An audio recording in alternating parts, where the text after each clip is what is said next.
la palabra de Dios, que para nosotros es esa ancla de lo cual vamos hoy a hablar.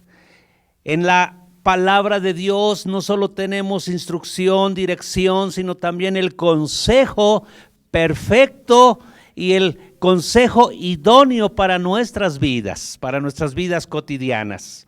Les saludo en el nombre de Jesús a todos los que nos están viendo, no solo en México, sino en otros países, no solo a nuestros vecinos, no solo a nuestros hermanos y hermanas de las diferentes lugares, de las diferentes iglesias, sino a cada persona nueva que se está adhiriendo a estas transmisiones. Sean bienvenidos a los brazos del Señor Jesucristo. Como iglesia local les amamos, y como iglesia Casa del Padre les bendecimos y deseamos muy profundamente, muy pronto, tener nuestras reuniones presenciales para conocerles personalmente. Déjeme decir que varios hermanos esta semana me enviaron mensajes preguntando si íbamos a tener nuestras reuniones. Lo vamos a estar haciendo, pero de una manera inteligente, de una manera que sea sabia. Hemos ya tenido reuniones, pero han sido reuniones de trabajo, reuniones de planificación, reuniones de instrucción, pero las reuniones como tal para celebrar juntos al Señor, vamos a esperar todavía unos días en la indicación precisa de nuestro Señor. Por lo pronto disfrutemos a través de estos medios lo que el Señor tiene para nosotros. Hoy quiero hablarles de un tema que está en mi corazón.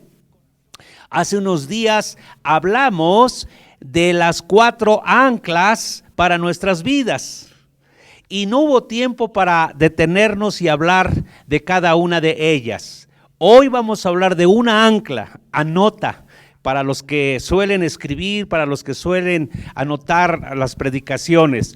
Hoy nuestro tema, nuestra predicación, la palabra de Dios, tiene que ver con el ancla de nuestra alma. Anótalo, el ancla de nuestra alma. ¿Para qué sirve una ancla?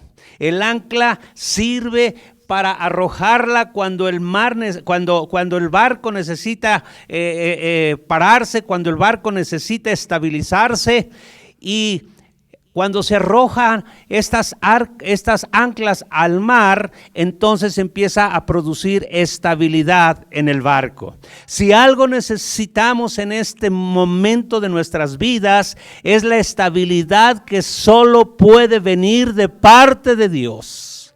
Porque las tormentas, porque los aires, porque los huracanes han provocado en nuestra vida inestabilidad, inseguridad y todo aquello que solamente la palabra de Dios puede venir y traer estabilidad. En la carta de San Pablo a los Hebreos, capítulo 6, quisiera que podamos mirar algo de suma importancia. En Hebreos capítulo 6, Pablo está hablando de la certeza de las promesas de Dios. No se olviden que cuando hablamos la vez pasada de 4 anclas, hablamos de, en primer lugar, buen ánimo como una ancla. Segundo, hablamos de la esperanza como segunda ancla. Tercero, hablamos de la comunión y la presencia de Dios como tercera ancla. Y finalmente hablamos de sus promesas. Hoy vamos a hablar de una ancla, de lo que en términos teológicos se conoce como una de las 3 grandes virtudes que sostienen al cristianismo, que han sostenido a la iglesia desde su inicio y que la sostendrán hasta el día en que Jesucristo venga por su iglesia. Esa virtud es la virtud de la esperanza. Hoy vamos a hablar de esto. Hebreos capítulo 6, verso 19 dice así. Mire usted la veracidad de esta porción de la Biblia. Tenemos, no dice vamos en busca, no dice a ver si podemos adquirir, a ver si en el camino encontramos. La certeza de la palabra es que ya lo tenemos. Si usted tiene a Cristo, si usted tiene su palabra, si usted tiene el Espíritu de Dios, repita conmigo, tenemos. Tenemos, ¿qué tenemos? Tenemos como firme y segura ancla del alma. Aleluya. Tenemos como firme y segura ancla del alma una esperanza que penetra hasta detrás de la cortina del santuario. La esperanza del alma es el ancla que todos necesitamos en diferentes momentos de nuestro caminar cristiano.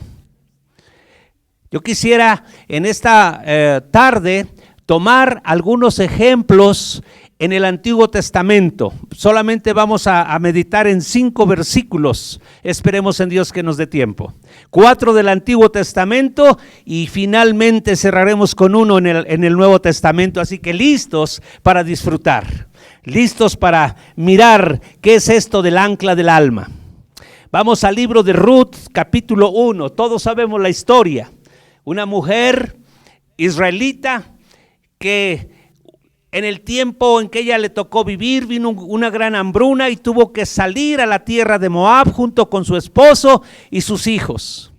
Y allá, amados hermanos, como dicen coloquialmente, le fue como en feria, porque vino la hambruna y vinieron enfermedades, se murió su esposo, se murieron sus 2 hijos y ella quedó a la deriva. Ella quedó viuda. Ella quedó sin esperanza porque no podía contar con una genealogía, con una descendencia, por cuanto quedó viuda.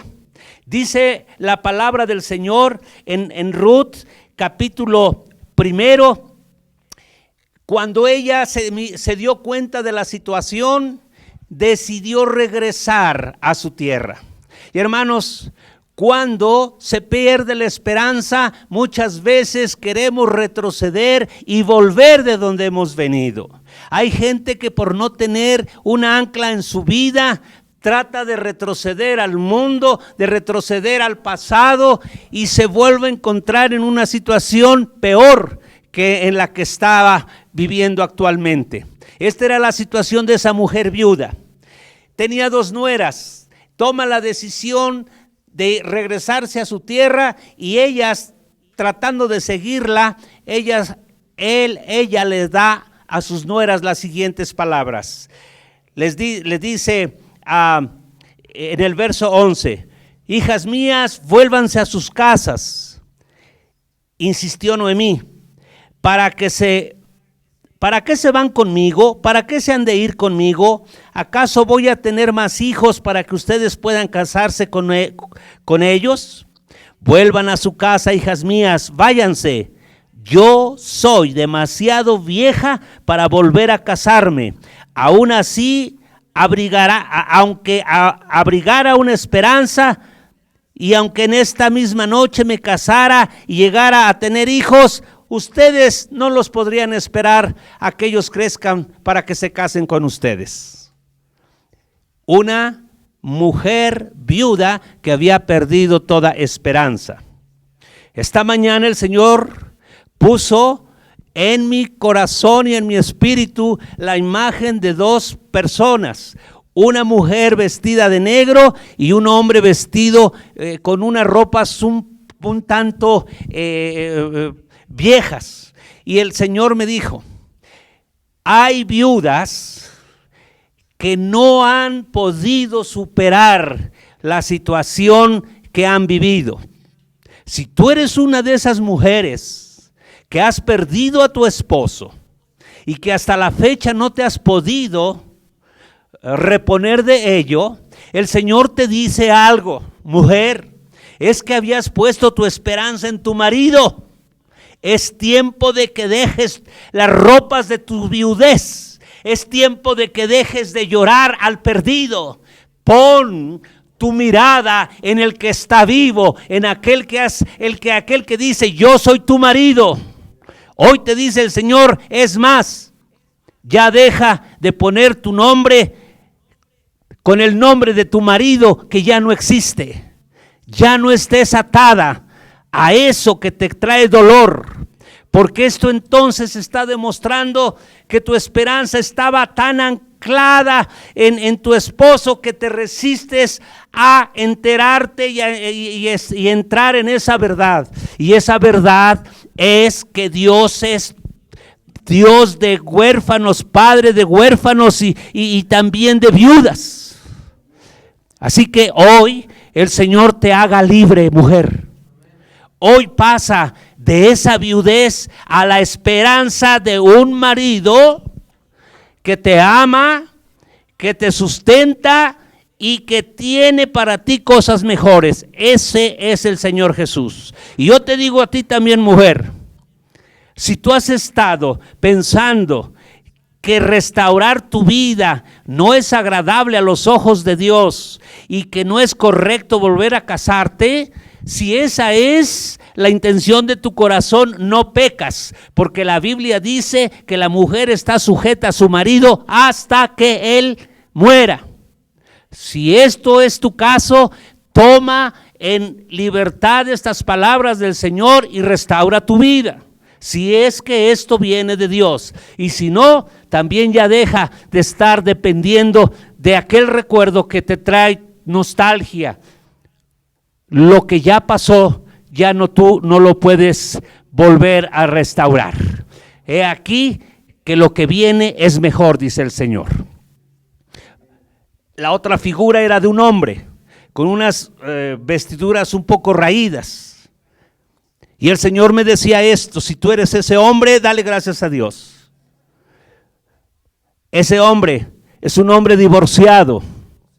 Es un hombre que lamentablemente no pudo llevar a cabo un matrimonio como él pensó.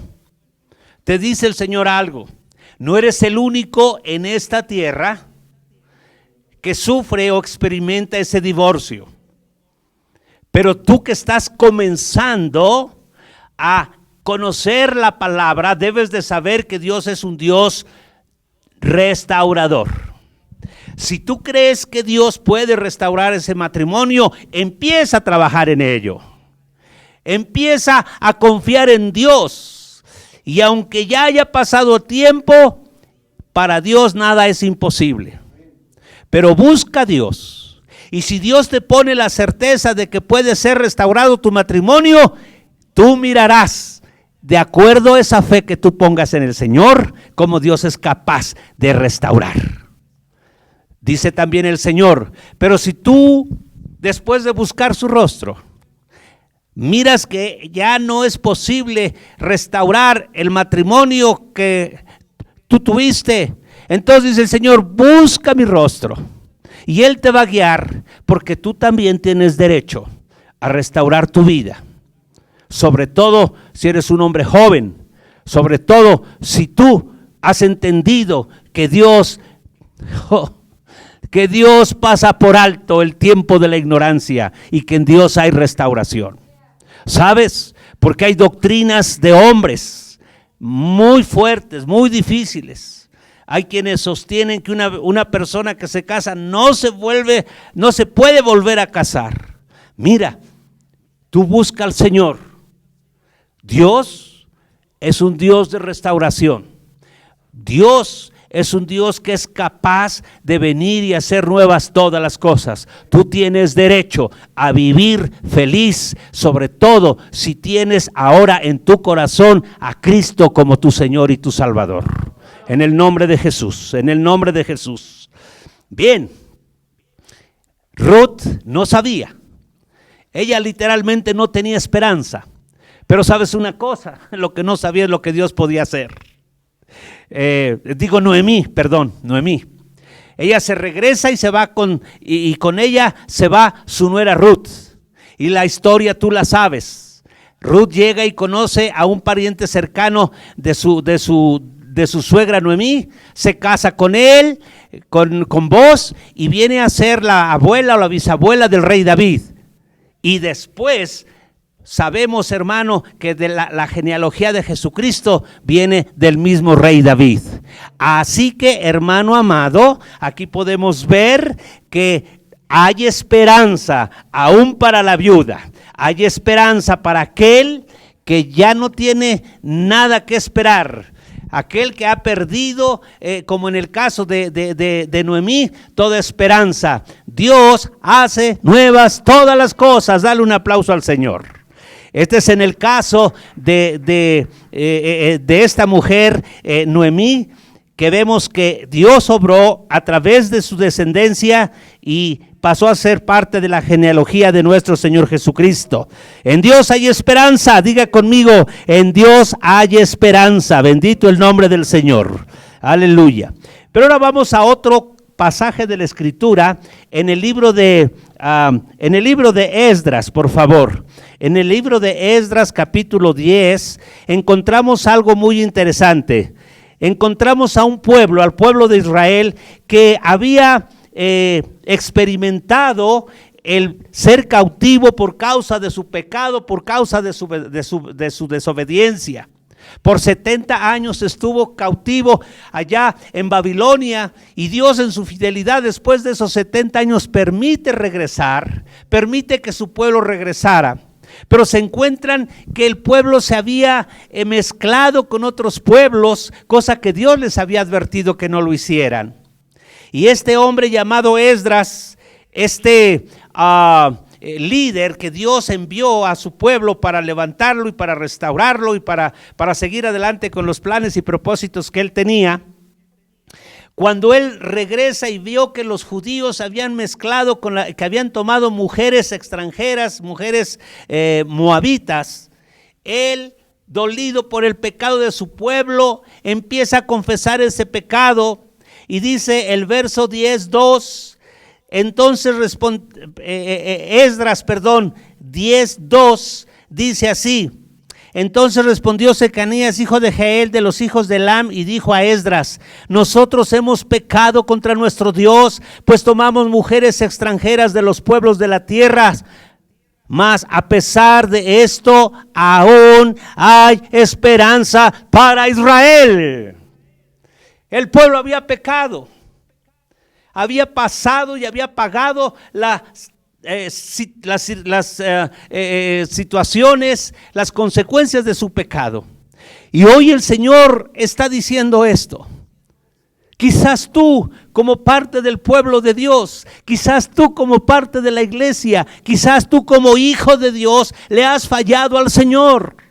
Y te sientes arrinconado, te sientes expulsado, te sientes desechado, sientes que ya no hay perdón de Dios para ti. El Señor te dice de esta manera, en el nombre bendito de Jesús, lo que está aquí escrito: mas a pesar de esto, más a pesar de tu pecado, más a pesar de mi pecado, más a pesar del pecado familiar, más a pesar del pecado nacional, hay esperanza para los que creen. Sabes, hace unos días alguien me comentó algo que conmovió mi corazón. Por supuesto, hermano, hay que pesarlo. Esta persona me decía: todo lo que está sucediendo en esta tierra, en los ámbitos naturales, los huracanes, los volcanes, las erupciones, los ciclones, los temblores, es, decía él, la voz de la misma tierra, la voz de la naturaleza que nos está diciendo: basta ya del pecado. Todo esto está sucediendo, decía esta persona, por causa del pecado del hombre. Y tiene cierta razón, porque en el Antiguo Testamento dice: la tierra se contaminó por causa de sus moradores. Por supuesto que mucho en el ámbito natural tiene que ver con la actitud del hombre sobre nuestro hábitat.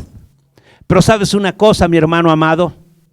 Por encima de nuestras fallas, por encima de ese pecado, está la gracia bondadosa del Señor.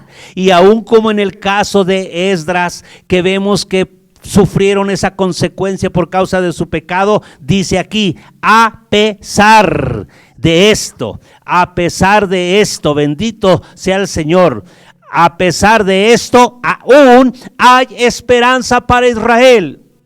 Yo quiero traducir esto a nuestro presente. a pesar de tu falla, a pesar de lo que le hayas fallado al Señor, aún hay esperanza para ti, aún hay esperanza para mí. Pastor, pero es que mi pecado, déjame decirte algo, si tú estás viendo tu pecado más grande que el amor, que la gracia y el perdón de Dios, no conoces la grandiosidad de lo que es el perdón del Señor. Su pueblo le falló y le falló de manera fea. Pero el amor de Dios siempre estuvo presente para Israel. Y te digo la buena noticia, el Dios de Israel es el Dios de México. El Dios de Israel es el Dios de tu familia. El Dios de Israel es el Dios tuyo, es el Dios de tu matrimonio. ¿Sabes una cosa? Cuando uno falla, inmediatamente entra en operación el ministerio satánico, que es la acusación. La Biblia dice, hermano amado, que en Cristo tenemos perdón cuando nos arrepentimos, cuando venimos y con corazón sincero le decimos: Señor, a pesar de esto, creo que en ti hay esperanza. Por eso la esperanza es el ancla del alma. Aquí vemos entonces, hermanos, que como hubo esperanza en la vida de en la vida de Noemí la viuda, para situaciones de su alma, para situaciones en sus emociones, también hay esperanza ahora para todo un pueblo que falló, para toda una nación. Y yo declaro que para México hay esperanza, a pesar de nuestro pecado de idolatría, a pesar de nuestro pecado que nos caracteriza, hermanos amados, a pesar de esto hay esperanza. Si buscamos y depositamos esa confianza que dice Hebreos, que esa esperanza es a la que hay que tomarnos, es porque esa esperanza, ojo, nos lleva hasta detrás del velo. ¿Qué estaba diciendo Pablo en la epístola a los Hebreos? Nuestra esperanza, hermano, está en Cristo mismo. Nuestra esperanza está en aquel que nos salvó y que nos sigue amando. Bendito sea su nombre. Vamos ahora entonces a otro pasaje, amados hermanos. Vamos, ya vimos en Ruth, en Esdras. Ahora vamos rápidamente a un pasaje muy, muy importante. Vamos a Jeremías, vamos al libro de Jeremías, por favor. Libro de Jeremías, capítulo 31. Jeremías, capítulo 31. Vamos a buscar, recordándote que Jeremías le tocó vivir los momentos más difíciles para el pueblo de Israel, para el reino del sur que quedaba en el año 722. El reino del norte había sido llevado cautivo por los sirios. Ahora el remanente que quedaba aquí había sido llevado ya en el año 536 hacia Babilonia. Jeremías fue el profeta que vivió en carne propia ese cautiverio, ese exilio, ese éxodo del pueblo. Y él pudo mirar todo lo que aconteció. No había esperanza ya no había mucho que esperar como nación, como reino.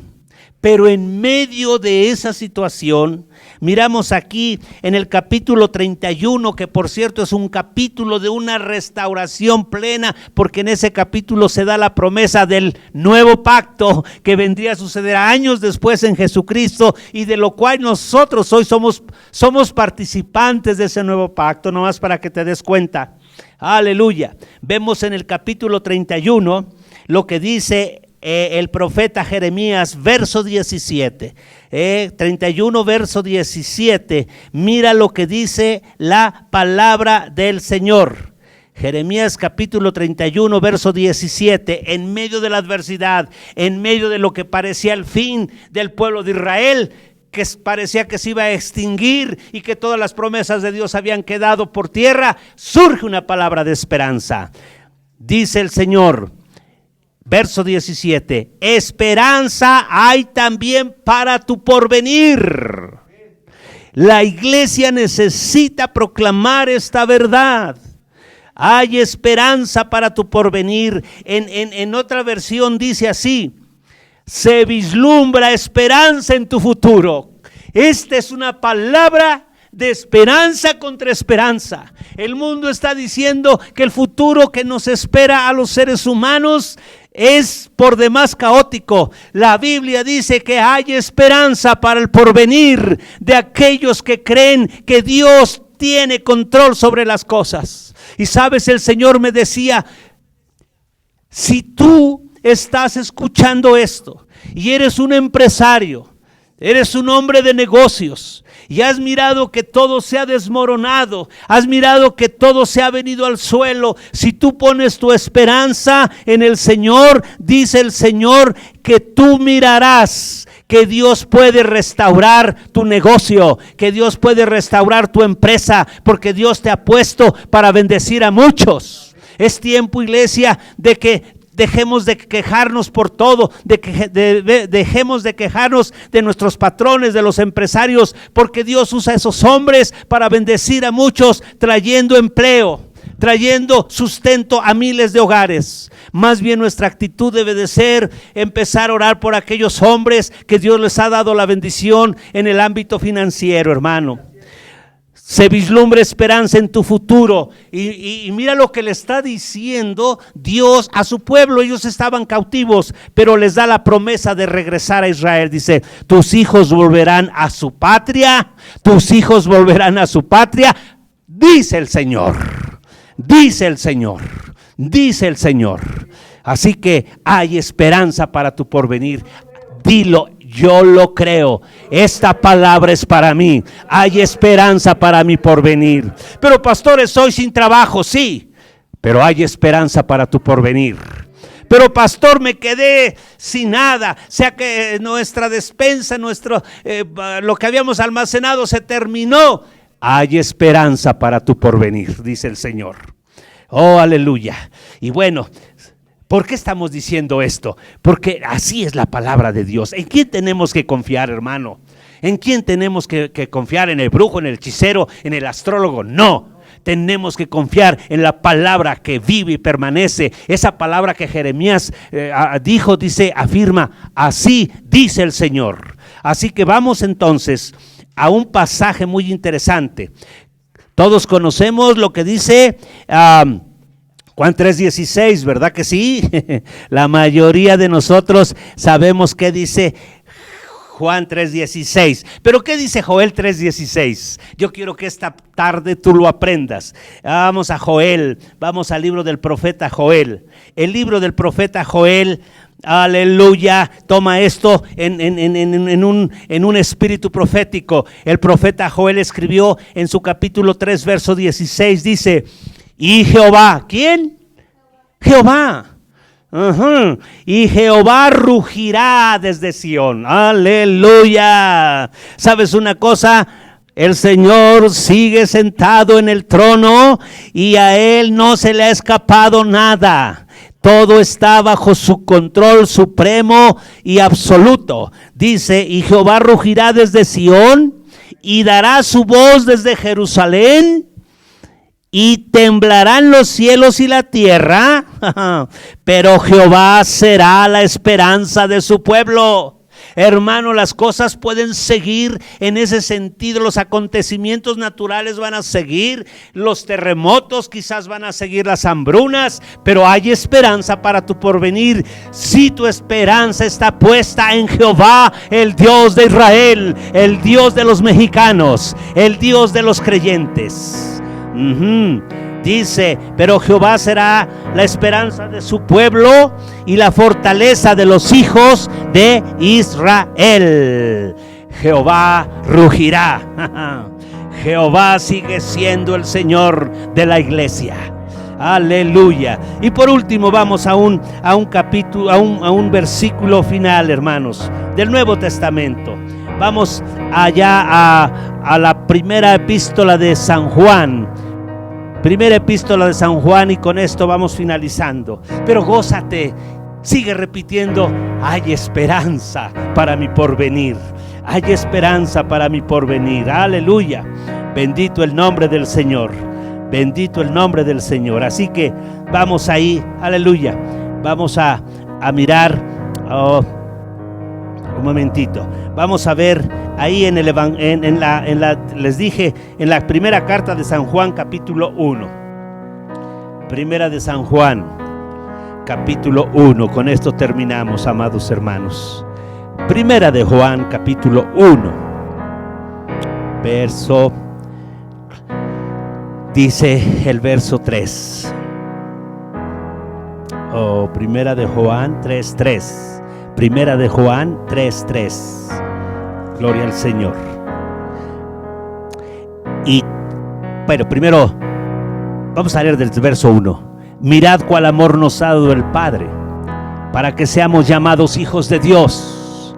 ¿Cuántos hijos de Dios están certeros que si el Padre nos dio a su Hijo por todos nosotros, cómo no nos dará con Él todas las demás cosas, incluyendo la esperanza? Amén. Por esto el mundo no nos conoce, porque no le conoció a Él. Hermanos, yo sé que si alguien que no sabe de estas cosas nos escucha, nos va a tildar de locos y de fanáticos. Esto solo se recibe por fe. Esto solo se recibe mediante Jesucristo. Seguimos leyendo. Dice: amados, ahora somos hijos de Dios y aún no se ha manifestado lo que hemos de ser. Pero sabemos que cuando Él se manifieste, seremos semejantes a Él, porque le veremos tal como Él es. ¿Cuántos tienen esta esperanza? ¿Cuántos sabemos que estamos en proceso? Hoy somos hijos de Dios, pero Dios todavía tiene muchas cosas que revelarnos y que enseñarnos. Imagínese usted el llegar a este punto, que seremos semejantes a Él cuando Él se manifieste. No vamos a ser igual que Él, sino dice semejantes a Él. Bendito el nombre del Señor. Y esto, hermano, nos trae esto. Verso 3. Si tú lo puedes leer ahí en tu casa. Y todo aquel que tiene esta esperanza en Él, esta esperanza en Él, se purifica a sí mismo, así como Él es puro. La intención de esta predicación, hermano, es estimular tu espíritu, estimular tu alma a que tengas esperanza en medio de cualquier tormenta. A que sepas, para que tú sepas que la esperanza es el ancla de nuestras almas. Cuando esa esperanza está puesta en Dios, solamente en Dios, solamente en su Hijo Jesucristo, solamente en su palabra, solamente en sus promesas. Padre, tu palabra ha sido expuesta. Ahora solo queda que tu Espíritu Santo traiga la confirmación, traiga la acción. Espíritu, desata la acción de esta palabra para que sea una rema, algo que podamos afianzarnos de todo nuestro corazón y de todas nuestras fuerzas. Necesitamos hoy más que nunca esta palabra de esperanza. Y para quienes ya lo tienen, Señor, yo te pido que sean portadores de esta palabra de esperanza al mundo que no te conoce. En el nombre de Jesús, amén y amén. Bendiciones, hermanos, les amamos.